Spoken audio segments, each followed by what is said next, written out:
hamba ni kahwin, sepatutnya bagilah pelepasan, ataupun kita yang tanggung isteri yang dia kahwin tu. Ni dah kurungnya masuk mahkamah, hang kena. Okey, siap. Boleh faham kot isu tu? Tak faham tanya. Dan harus bagi penghulu bawa musafir dengan dia, dengan hamba lelaki dia ni, ataupun dengan amah yang bersuami, dah harus bagi suaminya beserta dengan isterinya. Okey, yang ni masalah bawa berjalan pula. Kita ada hamba lelaki tu yang kita dah bagi kahwin. Bila kita nak musafir, ada barang nak kena bawa apa, boleh kita bawa hamba lelaki yang telah kita jadikan dia sebagai, kita dah izinkan dia untuk kahwin tu. Nak dia hamba, boleh lah bawa lah. Macam mana pun hamba yang ditinggal tu, bini dia tu macam mana? Memang kena tinggal belanja untuk isteri dia makan minum lah. Jalan pula sebulan, tu isteri dia macam mana? Kita lah kena tanggung. Tu macam mana pun dia sebut, boleh ke bawa suami tu? Boleh, pasal hamba kita lagi. Tapi asas kes saraan, atas kes tadi, dah yang ni pun kita kena bagi makan pasal hamba kita. Kerja dia suruh kita, masih suruh dia buat kerja.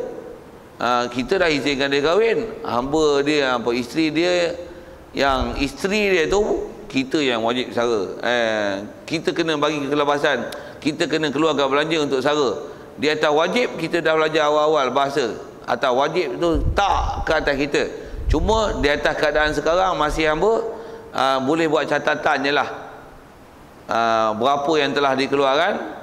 Kalau katalah andai kata kita merdeka kan dia esok, masa tu dia bayar. Sekarang engkau kena tanggung. Pasal masih dia status hamba engkau. Okey, siap. Itu kalau kita bawa hamba lelaki tu, ataupun amah yang bersuami, ataupun yang ni kita ada hamba perempuan, kita dah kahwin dengan dia dengan orang lain, jadi dia ada suami.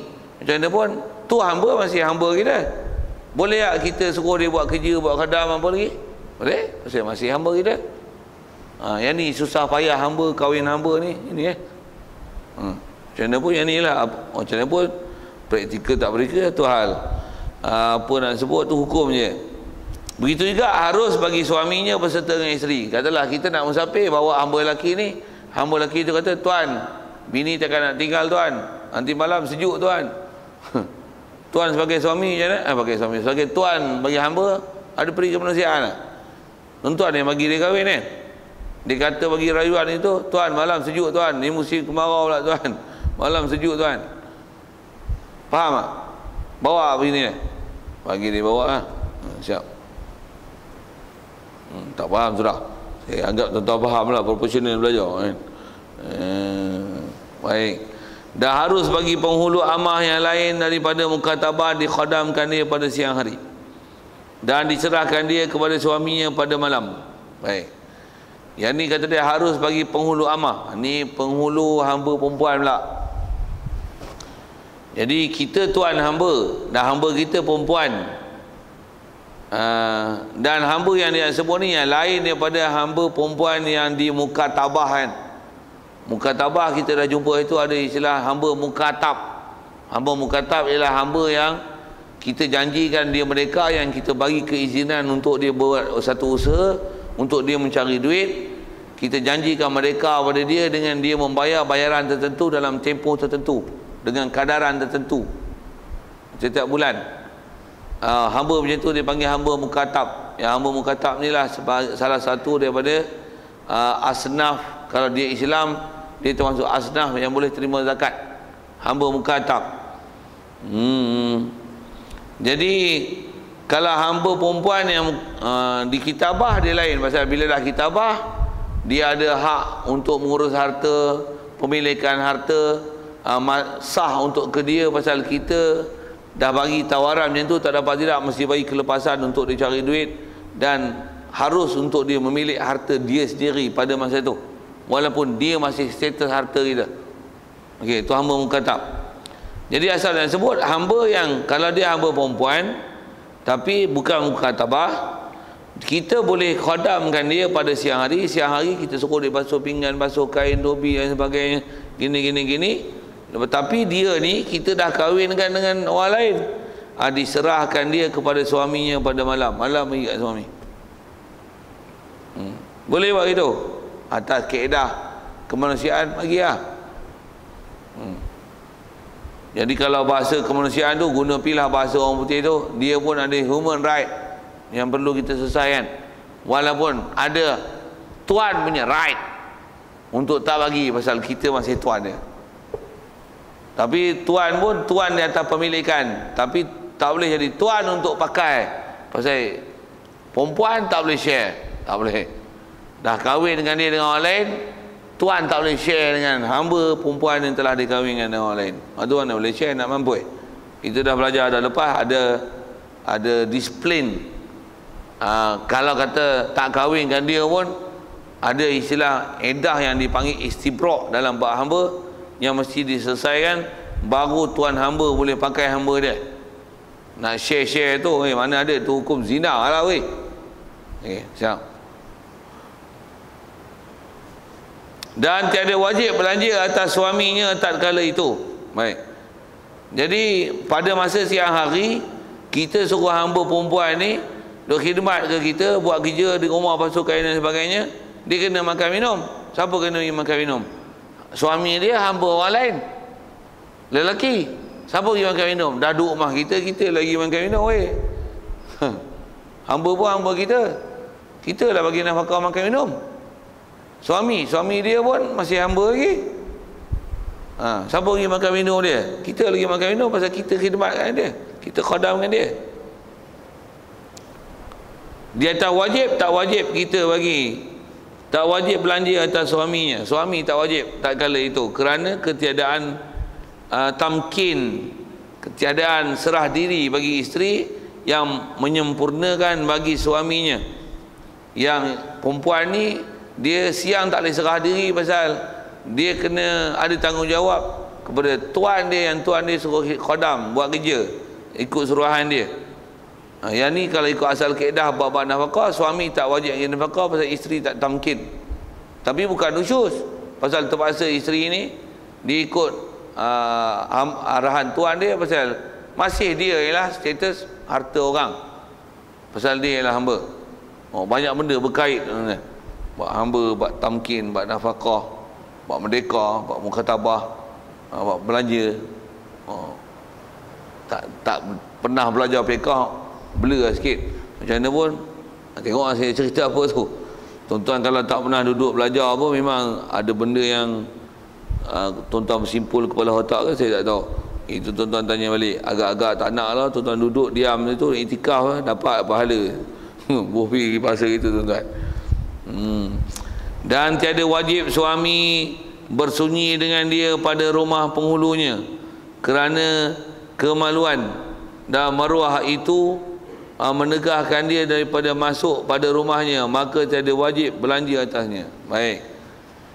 Dia kata tiada wajib suami bersunyi dengan dia, dengan isteri pada rumah penghulunya, penghulu isteri, kerana kemaluan, kerana yang ni adalah benda yang memalukan dan maruah. Hamba pun ada maruah. Kisah apa ni? Kita ada hamba perempuan, kita dah kahwinkan dia dengan satu hamba lelaki. Bila kita suruh dia buat kerja di rumah kita, kita kena bagi nafkah makan minum. Pasal apa? Pasal suami hanya wajib bagi nafkah pada isteri dia kalau isteri serah diri pada dia. Sekarang tak boleh serah diri pasal dia kena ada tanggungjawab, kena buat khadam kerja yang kita suruh dia buat. Katalah kita nak buat perangkap macam ni supaya kita tak tanggung nafkah hamba perempuan yang telah kita kahwin tu.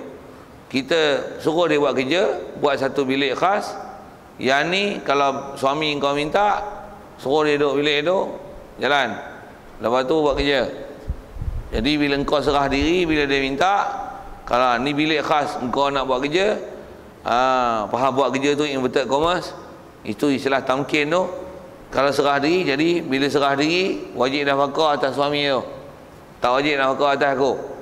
Walaupun aku suruh buat kerja, pasal dia minta, engkau boleh serah diri, pasal ada tempat khas engkau boleh buat kerja. Katalah dia nak perangkap lepaskan tanggungjawab nafkah pada hamba perempuan dia macam tu.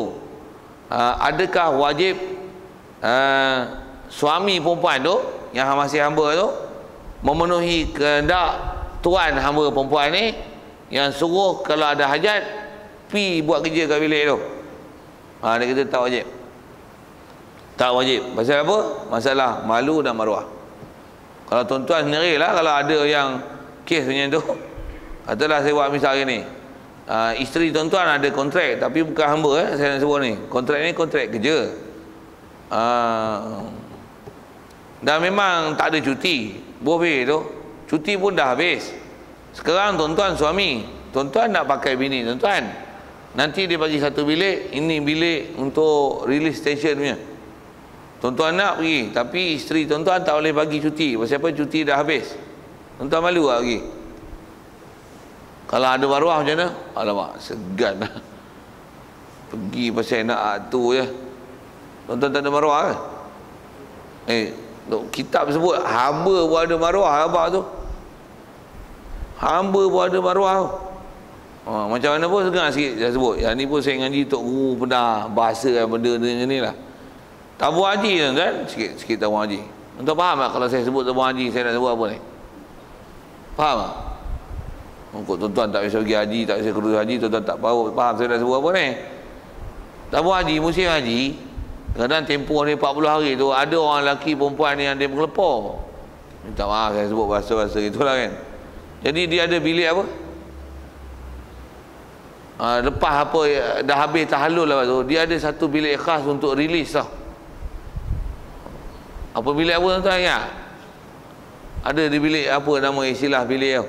Jadi tapi tuan-tuan nak pakai bilik tu pasal tidur kemah tu takkan nak buat kerja. Minta maaf saya guna bahasa tu. Jadi mesti agak tempat yang official sikit lah kan. Jadi ramai tu bilik tak banyak. Buat macam mana? Kena tempah sekian-sekian jam, berapa jam kau nak pakai. Ni berapa tarikh apa bulan. Tuan-tuan ada maruah? Memang nasi boleh-boleh kan. Tapi tengok muka pakai sorban besar jubah bukan main sakan. Tapi tera nak habis haji tu 4 kali 5 kali tempah bilik tu. Tuan-tuan tak faham sudah saya cakap apa ni. Saja saya nak tunjukkan tu dengan apa yang ada ni. Cuma yang tu bukan dalam konteks apa. Tu konteks orang merdeka. Benda macam tu, sistem tu kita belajar ni tuan-tuan, kitab yang dah ada dalam kerajaan Islam dulu dalam sistem perambaan lah. Kita baru dengar tabung haji buat, padahal ngaji lama lah. Itu saya nak sebut apa? Saya ngaji dulu, saya nak sebut pasal komen Tok Guru yang tu saya nak sebut asal tadi. Tok Guru saya masa arwah batih dia pula, dia ngajak dia pergi haji pada zaman yang ada hak tu, zaman tu. Kata dia, tak tahu dia, malu tak. Dia sebut je lah. Maksudnya kalau lagi minta tempah bilik ni, walaupun bini dah, ialah buat sekian-sekian appointment. Ni. Masuk bilik. Masuk bilik memang istilah masuk bilik untuk buat kerja. Bukan untuk rehat, untuk release. Buat kerja. Selesai. Pandailah kau tutup muka, tak tutup muka ke. Pasal yang ni baru lepas buat kerja punya orang. Minta maaf tuan-tuan, saya nak guna bahasa tu. Saya nak sebut Tok Guru punya bahasa ni. Kata dia, tak malu kah dia dah. Masuk bilik tu kan, tubik-tubik kau orang pakai tu, kita dah buat kerja. Tak ada maruah sungguh. Benda tu dah bahasa dalam kitab lama lah. Hamba pun dia ada istilah, kerana itu adalah kerana kemaluan dan maruah. Itu menegahkan dia. Hamba pun dulu ada maruah tu. Cuma lah ni, ada tak manusia yang istilahnya tak ada malu, selamba je lah bini aku. Apa masalahnya?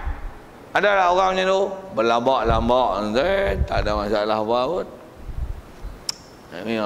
Jauh lah kita tengok suasana ni. Kita baca ni siapa? Orang merdeka ke? Orang pergi haji ke apa ni? Hamba weh. Okey, satu baca yang tu, walaupun kita tengok tak praktikal dari sudut kita punya suasana masalah hamba, tapi ada benda boleh kita intifak dan ambil manfaat. Tentang apa ni lah yang kata sediakan bilik untuk rilis, yang ni hamba perempuan dia betul dia dah bagi kahwin orang ni, lepas tu untuk ngelat supaya tak bagi nafkah suami ni boleh selesaikan hajat dia, ada tempat khas. Tak wajib suami untuk datang untuk dengan sebab tu suami tu yang kena bagi nafkah siang hari, makan minum dia. pasal tuan dia telah lepaskan isteri itu untuk suami untuk buat sesuatu, untuk buat kerja dia. Jadi dengan masalah malu dan maruah itu menegahkan daripada masuk pada rumahnya, rumah hamba yang perempuan itu, atau rumah tuan hamba yang perempuan, maka tiada wajib belanja atasnya atas suami. Jadi atas suami itu tak wajib. Macam mana pun dia nak buat, atas kata harus ikut mu.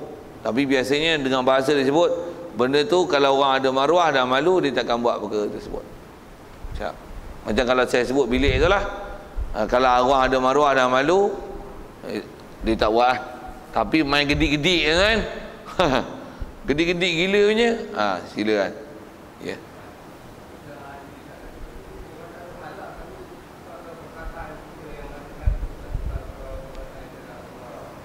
Ya. Dari segi apa dia buat tu memang halal lah. Tapi orang kata apa, di atas kata kita order bilik semata-mata untuk buat kerja tu, dan kita keluar daripada bilik tu, orang pakat tahu kita buat kerja tu. Itu istilahnya maruah, memalukan. Saya buat misal lah, saya nak sebut ini, memang benda tu halal. Saya sebut ni masjid boleh tak makan nasi dalam ni? Tak malu kan makan nasi dalam masjid? Pasal apa malu tak? Masjid bukan tempat makan nasi lah. Haram kan makan nasi dalam masjid? Betul? Tambah pula masjid kapet macam ni, cari jatuh nasi lemak, jatuh air kopi, air teh, tak busuk. Nanti orang tengok pun ada yang makan nasi dalam masjid. Tuan-tuan tak ada maruah ke? Saya tak sebut maruah, bukan masalah halal haram. Haram ke makan nasi dalam masjid? Memang tak haram, tapi maruah. Begitu juga sebut macam ni. Nak sebut halal tak halal, saya duduk mengajar Medan mengaji pengajian ni. Tuan-tuan tidur baring selamba yang ni, buat bantal lah tu tidur. Haram tak tidur? Haram ke tidur? Tak. Ada maruah tak? Untuk tidur tak? Okey, siap. Saya nak sebut tu saya nak sebut maruah. Itu ya. Betul dari segi kata dia lah benda halal. Tapi orang maruah takkan buat benda-benda macam tu. Macam tuan-tuan dah duduk sini. Untuk duduk belanja, belunjuk, terkangkang gitu. Memanglah harus ikut tuan-tuan lah, tuan-tuan nak duduk ke mana. Tapi tuan-tuan ada maruah. Tambah pula Tok Imam duduk itu macam mana? Okey. Tok Imam weh. Tok Bilal weh. Itu kalau sebut Tok Imam, Tok Bilal. Ni kalau duduk terkangkang tu, orang lelaki tu perempuan weh. Anak dara pula tu. Macam. Halal lah. Halal. Tapi nak cerita buat apa ni? Buat maruah. Dah memalukan. Sepatutnya itu bukan tingkah laku orang yang ada adab dan kepribadian tinggi, itu bukan dia. Itulah kita bicara maruah. Itu bukan bicara halal haram. Halal tak ada masalah ni. Kalau kata halal bini aku, memang tak ada masalah. Tu saya kata kalau gedik-gedik kak macam mana? Ikut hang. Tuan-tuan ngantuk sangat, nak tidur, ambil bantal, silakan. Silakan. Itu je. Tapi kena malu kat kita pun. Tuan-tuan saya tak tahu, tapi saya sekarang macam saya sebut ini, tuan-tuan pergi rumah mak tua baru kahwin ni, tuan-tuan letih, bilik katalah serabut orang ramai, tengah-tengah orang ramai tu tuan-tuan selamba je lah, letih, tidur je lah. Macam baru kahwin, pak mentua tengok apa, menantu aku ni tengah-tengah negeri tidur, pergi tak? Tuan-tuan ada maruah? Halal tidur? Halal apa masalah. Tak pun tengah-tengah orang ramai siang-siang hari tu, tengah gedik-gedik tu, baru akad nikah, panggil bini, jom lah. Tuan ada maruah? Weh, tunggulah weh, take time, you know. Okey, saya nak sebut sikit, saya panjang sikit syarah tentang halal atau haram, halal haram tu dan maruah. Itu kan. Kalau kita sebagai pak mentua, teruk ni, gila steering ni, kita akan guna bahasa tu. Tapi kalau ada maruah macam mana? Takkan. Slow, pelan-pelan lah. Nak release pun bagi waktu, bagi betul. Okey, siap situ.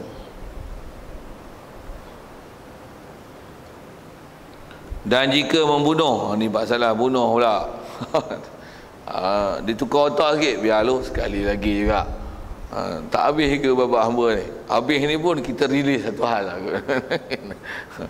Macam mana pun tak tahulah, tuan-tuan tak tahu ada rasa apa belajar hari ni. Sikit saya nak sebut ni, saya ada catatan sikit kat kitab bawah ni. Saya ngaji kitab ni tuan-tuan, berhenti kat kitab bawah tu, kitab Sodak ni tahun 13 bulan 1 tahun 96 saya ngaji kitab ni. Tahun 96 kan saya mengadap kitab ni dengan Tok O, arwah Tok O. Ngaji kitab ni hari Sabtu petang. Hari Sabtu petang pukul 3 ngaji kitab ni.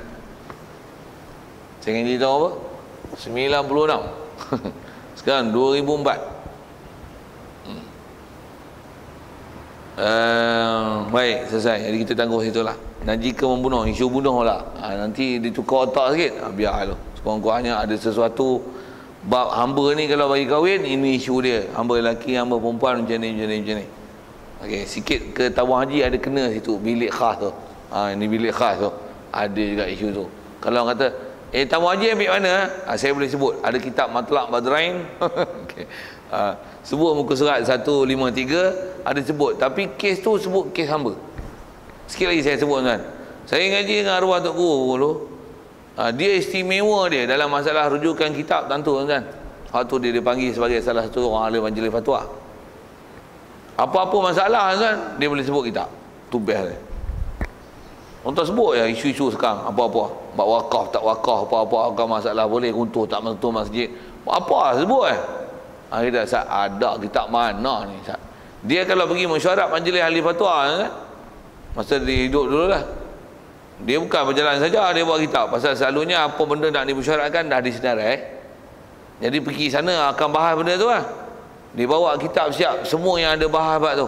Memang penuh kita sampai bonek. Dia bawa, dia dengan driver seorang, siap dengan bonek, siap dengan seat belakang. Kitab yang nak pakai untuk rujukan semua dalam bonek dengan seat belakang. Bawa pergi mesyuarat. Mesyuarat tak pergi ke goyang, tak lain agung kan? Bawa kitab. Pergi mesyuarat. Lagi kalau diperlukan rujukan, kitab semua ada kata. Ni. Lagi kalau kata Tuan Mufti minta, dia minta. Minta maaf Tuan Guru Patih. Nak minta rujukan mana? Lagi disebut keadaan murid dah. Ni buka kitab ni, ambil kitab tu. Dalam kitab nombor ni. Pergi ambil. Okey.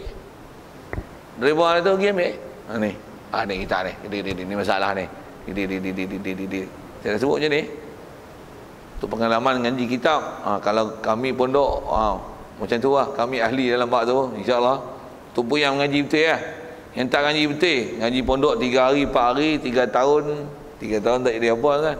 Tuan dengar saya sebut. Saya mengaji dulu tu apa? 96 sampai sekarang saya duduk pondok tu. 96 saya masuk pondok arwah Patih dulu 4 hari bulan 11 tahun 90. Saya masuk pondok tu. Saya punya catatan mengaji ni 13 hari bulan 1 96. Saya tak rajin tulis tarikh kan. Pasal ngaji dia tiap minggu dia tak tulis tarikh. Tulis tarikh ni selalu cuti Syaban. Ni cuti Syaban ni. 13 hari bulan 1 96. Saya masuk 4 hari bulan 11 tahun 90. Sekarang ini berapa bulan 4 5 6 hari bulan 9 2014. Okey tahun.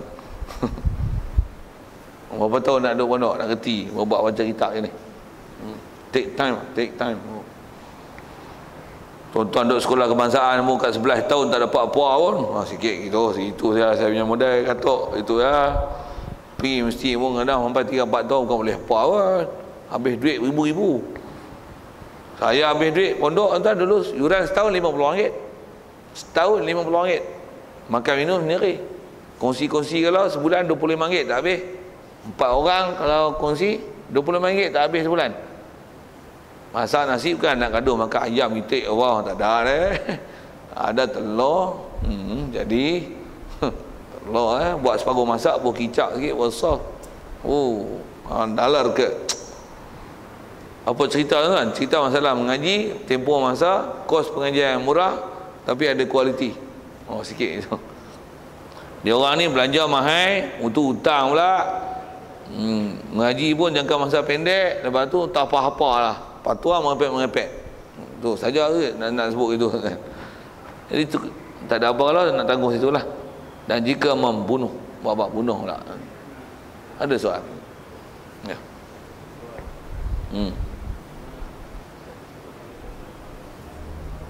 Ya.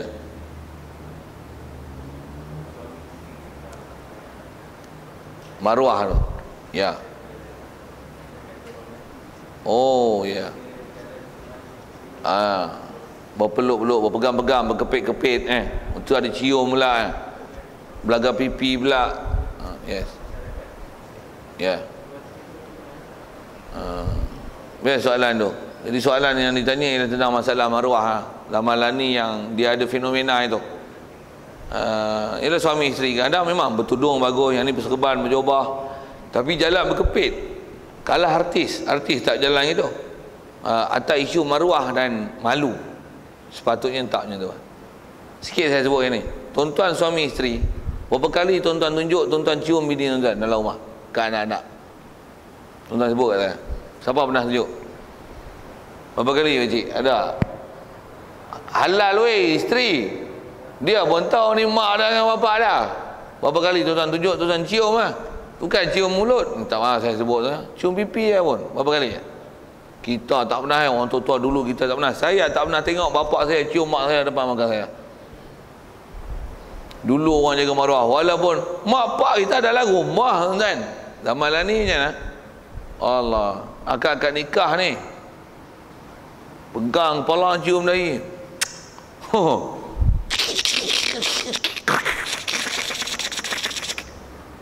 Macam panah halilintar tu. Saya upload tu dalam Facebook tu. Majlis akad nikah, ciuman yang berkat kepala otak malu kalau ikut tu dari segi maruah kan? Saya sebut maruah.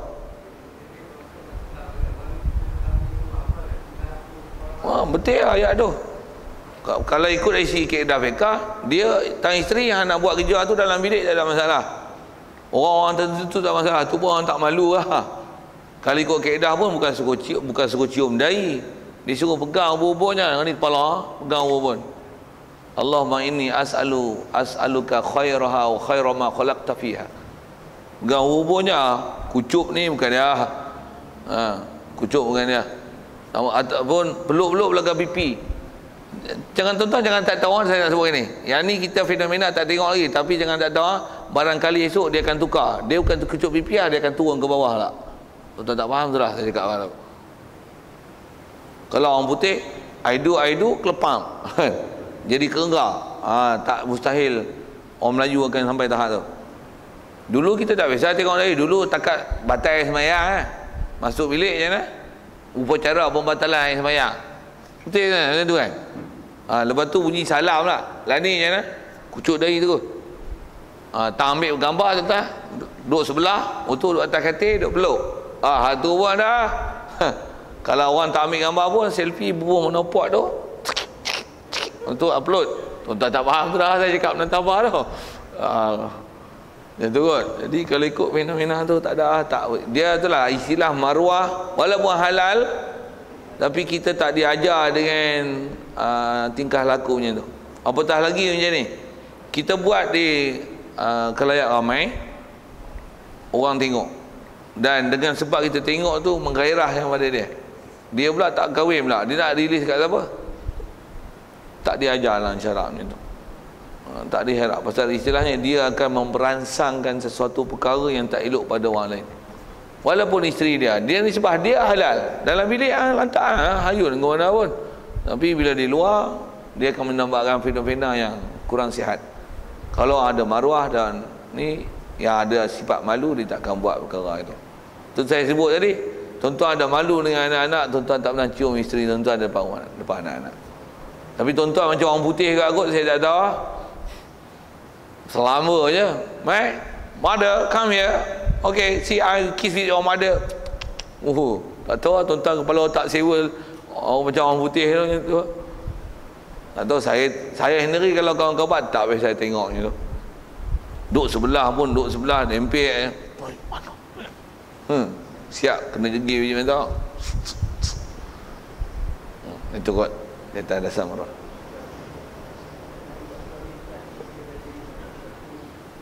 Trend lah. Ya. Tu bayarlah tu. Esok kita cut ni potong masuk. YouTube. Isu terkini kan. Kahwin orang putih. Itu kot. Maruah dan memalukan. Kot. Dia macam mana? Dia dah tak ada nilai agama tu, yang kitab pun tak mengaji. Dia tak ada, dia itu lah. Tambah pakaian apa lagi.